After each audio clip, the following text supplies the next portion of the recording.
Good morning. I am going to take my morning fasting glucose and I'm going to share that with you, hoping that you might learn something from it and might be inspired to begin taking your own morning fasting glucose numbers because it's a good measure of your metabolic health. All right, so one more coffee sip here. And get my little kit here that I keep stuff in. And get out my meter. I'll put up on the screen a picture of the meter so you can see how it comes apart. But this is an all-in-one thing, my Dario glucose meter. I will also put in the description box a link so you could just go to Walmart and get a meter off the pharmacy collection of them. Nobody needs a prescription to do this. All right, so I'm gonna pop my meter open and my little Lego-like piece goes in the bottom of my phone. So put that in the bottom of my phone there. And open up the app. Took off the end cap so I could get to the testing strips. And I'm gonna pull out 5. And yes, I am taking 5 test strips. And I can do that because I have unlimited test strips with this $200 a year subscription. Put the test strip in the bottom of the little Lego piece, and I'm going to do my finger stick. I'm going to do it on sort of the side of my pinky and squeeze a little drop of blood here. Oops, I don't have my screen open, my Dario screen, and I need a tissue. All right, so place a drop of blood. Now, just because I'm taking 5 readings doesn't mean I have to stick my finger 5 times.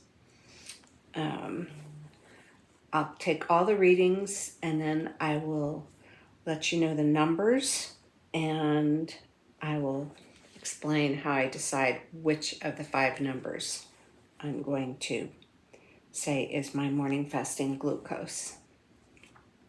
I know I'm not doing a close-up of you being able to see me do this, but for right now, this is going to have to do.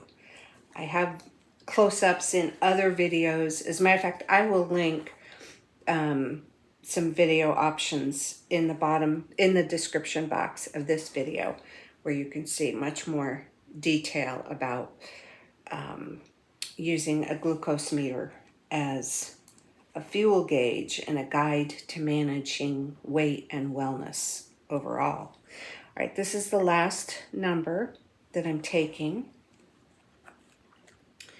And, all right, now what I'm going to do is I'm taking out the little Lego piece and I'll put that back into the Dario, click that shut. And now I'm going to look at all 5 numbers together and decide which one it most likely is. All glucose meters have a variance, and that's why I take multiple numbers so I can try to get the closest number. All right, so my numbers are 76, 79, 80, 79, 81. And they all are on the screen.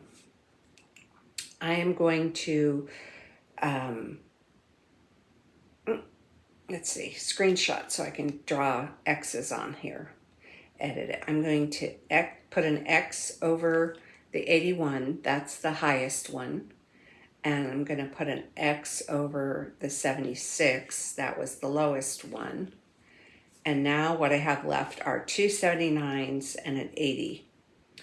And so I'm going to circle one of the 79s and I'm going to draw a W over it so that when I go back to record this in my data-driven fasting app, I will remember by the W that this was my waking glucose number.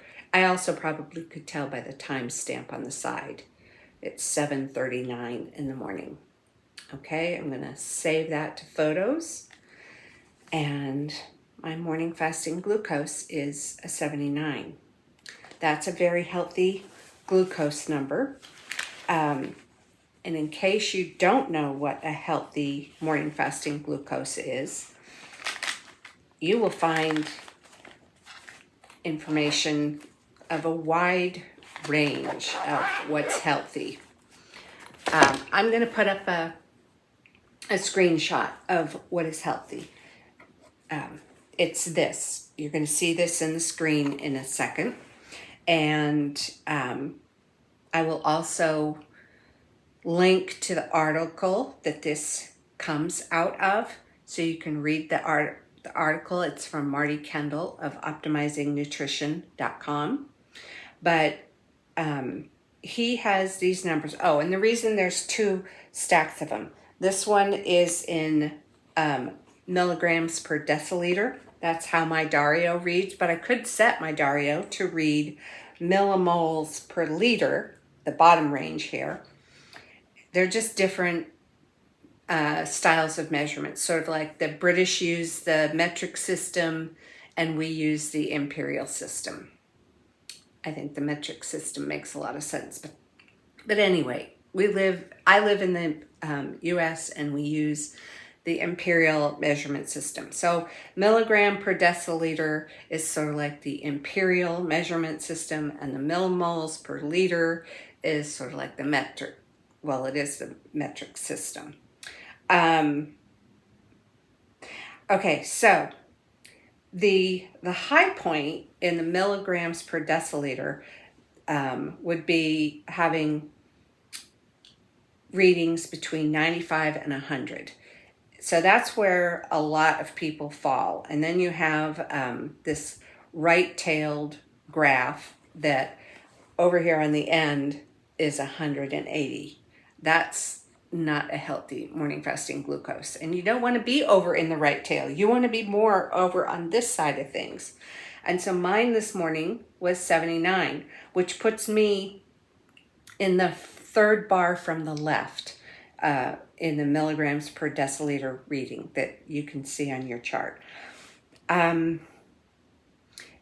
Some will say that you really need to be consistently waking up under either 100 or less of milligrams per deciliter.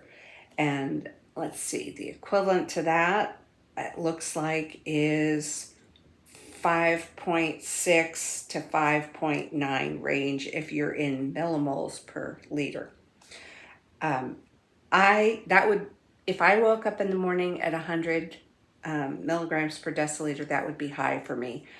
I typically, after 5+ years of monitoring my glucose and using a glucose meter as my fuel gauge, I now wake up typically in the 80s. I don't like to see anything in the 90s, and I get very happy when I see something in the 70s, like in the high 70s. So this morning fasting glucose for me was a good morning fasting glucose. So I will put lots of information in the description box of my video that will lead you to other bits of teaching. And I find that using a glucose meter as my health tool and my fuel gauge is one of the best things that I could be doing for myself. It really helps me a lot manage my weight and my wellness. So there you go, my morning fasting glucose reading.